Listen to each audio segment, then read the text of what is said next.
Piece lies in your heart. സമാധാനം നിങ്ങളുടെ ഹൃദയത്തിലാണ്, അത് മറ്റെവിടെയുമല്ല. അപ്പോൾ നിങ്ങൾ നിങ്ങളുടെ ഹൃദയത്തിലേക്കാണ് ശ്രദ്ധ കേന്ദ്രീകരിക്കേണ്ടത്. ഒരു ഗിവപ്പിനെ കുറിച്ച് ചിന്തിക്കാത്തൊരു വ്യക്തിയെ ഒരിക്കലും പരാജയപ്പെടുത്താൻ കഴിയുകയില്ല. അപ്പോൾ നിങ്ങൾ നെവർ ഗിവപ്പ് എന്നുള്ളൊരു മൈൻഡ് സെറ്റിലേക്ക് നിങ്ങൾ സ്വയം പരിവർത്തനം ചെയ്യുകയാണ് വേണ്ടത്. നമ്മൾ ചിന്തിക്കുന്ന പോലെ അല്ലെങ്കിൽ നമ്മൾ പ്ലാൻ ചെയ്തതുപോലെ എപ്പോഴും കാര്യങ്ങൾ നടന്നോളണമെന്നില്ല. പക്ഷേ നമുക്ക് നമ്മളെ മെച്ചപ്പെടുത്താൻ കഴിയും. സംഭവിക്കാനുള്ളതൊക്കെ സംഭവിച്ചുകൊണ്ടിരിക്കും. പക്ഷേ അവിടെ നമ്മൾ അപ്പോൾ ഗിവപ്പല്ല ചെയ്യേണ്ടത്. നമ്മൾ സ്വയം ശക്തനാവുക, മാറ്റത്തെ ഭയപ്പെടാതിരിക്കുക, നമ്മളുടെ അറിവിനെ കൂടുതൽ മെച്ചപ്പെടുത്താൻ വേണ്ടിയിട്ട് ശ്രമിക്കുകയാണ് വേണ്ടത്. നിങ്ങളുടെ ജീവിതമാണ് പ്രധാനം, അല്ലെങ്കിൽ നിങ്ങളുടെ വേദനയാണ് പ്രധാനം.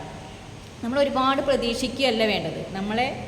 നമ്മൾക്ക് ഒരു പ്ലാൻ അനുസരിച്ച് നമ്മൾ കാര്യങ്ങൾ ചെയ്യാൻ തയ്യാറായി കഴിഞ്ഞ് അതിൽ നമ്മൾ പരാജയപ്പെട്ടോട്ടെ. പക്ഷെ നമ്മളൊരു കാര്യം ചെയ്യാൻ വേണ്ടിയിട്ട് ശ്രമിക്കുമ്പോഴാണ് നമ്മൾക്ക് കൂടുതൽ കാര്യങ്ങൾ അറിയുക. ചിലപ്പോൾ നമ്മൾ ചെയ്യുന്ന കാര്യങ്ങൾ തെറ്റായിരിക്കും, നമ്മളതിൽ വിജയിച്ചെന്ന് ഇരിക്കില്ല.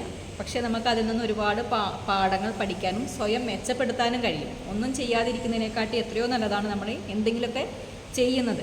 അത് നമ്മൾക്ക് മനസ്സിൽ സ്വയം ഒരു വിശ്വാസം വേണം, നമ്മളെക്കൊണ്ട് കഴിയും. അല്ലെങ്കിൽ നമ്മളെ സ്വയം സംശയിക്കുന്നത് നിർത്തുക.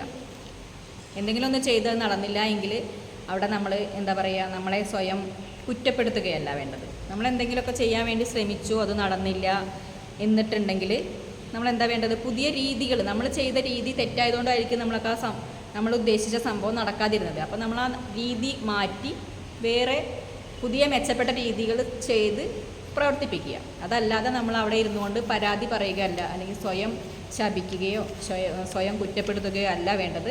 മാറി ചിന്തിക്കുക, മാറ്റത്തെ അംഗീകരിച്ച് അതിലൂടെ പുതിയ രീതിയിലൂടെ മെച്ചപ്പെടുത്താൻ ശ്രമിക്കുകയാണ് വേണ്ടത്. നമ്മൾ നമ്മുടെ കംഫർട്ട് സോൺ എന്ന് ബ്രേക്ക് ചെയ്യാൻ തയ്യാറാവുന്നു, അന്ന് മുതലാണ് നമ്മൾക്ക് ജീവിതത്തെ മെച്ചപ്പെടുത്താൻ കഴിയുകയുള്ളൂ. നമ്മൾക്കത് കംഫർട്ട് സോൺ ബ്രേക്ക് ചെയ്ത് കഴിഞ്ഞാൽ അറിയും നമ്മൾ ഇന്നലെ വരെ ജീവിച്ചത് എന്തായിരുന്നു, ഇന്നു മുതൽ നമ്മുടെ ലൈഫ് എങ്ങനെ ചേഞ്ച് ചെയ്യുന്നു എന്നുള്ളത് അറിയണമെന്നുണ്ടെങ്കിൽ നമ്മൾ നമ്മളുടെ കംഫർട്ട് സോണ് ബ്രേക്ക് തന്നെ വേണം. സ്വയം മികച്ചതാവുക, അതൊക്കെ ചെയ്യണമെന്നുണ്ടെങ്കിൽ നമ്മൾ കംഫർട്ട് സോണിൽ നിന്നും ബ്രേക്ക് ചെയ്ത് മുന്നോട്ട് വരിക തന്നെ വേണം. അമിതമായി ചിന്തിക്കാതിരിക്കുക, അതാണ് മെയിനായിട്ടുള്ള കാര്യങ്ങൾ. നമ്മൾ ഭൂതകാലത്തില്ല, നമ്മൾ കഴിഞ്ഞുപോയ കാലത്തെക്കുറിച്ച് കൂടുതൽ ചിന്തിക്കുക, അവിടെ തന്നെ ജീവിക്കുകയാണ് ചെയ്യുന്നതെങ്കിൽ എന്താണ്, നമ്മുടെ സമാധാനവും നമ്മുടെ ഊർജ്ജവും നഷ്ടപ്പെടുകയാണ് ചെയ്യുന്നത്. അല്ലാണ്ട് നമ്മുടെ ജീവിതത്തിൽ വേറെ ഒരു കാര്യമില്ല. നമ്മൾ കഴിഞ്ഞുപോയ കാര്യത്തെക്കുറിച്ച് വീണ്ടും വീണ്ടും തിങ്ക് ചെയ്ത് അവിടെ തന്നെ ഇരിക്കുന്നത്. നമ്മൾ ഇന്നത്തെ ജീവിതം, പ്രസൻറ്റ് ലൈഫാണ് നമ്മൾ ഫോക്കസ് ചെയ്യേണ്ടത്. അതിലേക്ക് കാര്യങ്ങൾ ചെയ്യുക, ഒരുപാട് ചിന്തിക്കുകയല്ല വേണ്ടത്. പ്രവർത്തികൾക്കാണ് പ്രാധാന്യം. കൂടുതൽ കാര്യങ്ങൾ ഇന്ന് പ്രവർത്തിച്ചു കഴിഞ്ഞാൽ നമ്മളുടെ നാളത്തെ ജീവിതം മെച്ചപ്പെടുത്താൻ നമുക്ക് കഴിയും. ഭൂതകാലത്തിൽ ഒരിക്കലും ജീവിക്കാൻ ശ്രമിക്കാതിരിക്കുക. സ്വയം നേടുമെന്നുള്ളൊരു വിശ്വാസമാണ് നമുക്ക് വേണ്ടത്. മാറ്റത്തെ ഭയപ്പെടാതിരിക്കുക. നമ്മൾക്ക് അങ്ങനെ ഒരു മൈൻഡ് സെറ്റ് വേണം. മാറ്റം അനിവാര്യമാണ്. അപ്പോൾ മാറ്റത്തെ ഭയപ്പെടുകയല്ല വേണ്ടത്. നിങ്ങളെ മുന്നോട്ട് നയിക്കാൻ നിങ്ങൾക്കല്ലാതെ മറ്റൊരാൾക്കും കഴിയുകയില്ല.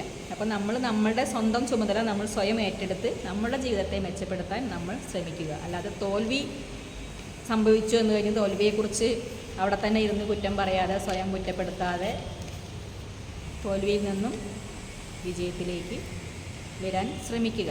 സ്വയം മെച്ചപ്പെടുത്തുക, സ്വയം ശക്തനാവുക, മാറ്റത്തെ ഭയപ്പെടാതിരിക്കുക, കംഫർട്ട് സോൺ ബ്രേക്ക് ചെയ്യുക. ഇതൊക്കെയാണ് ചെയ്യേണ്ടത്. ഓക്കെ.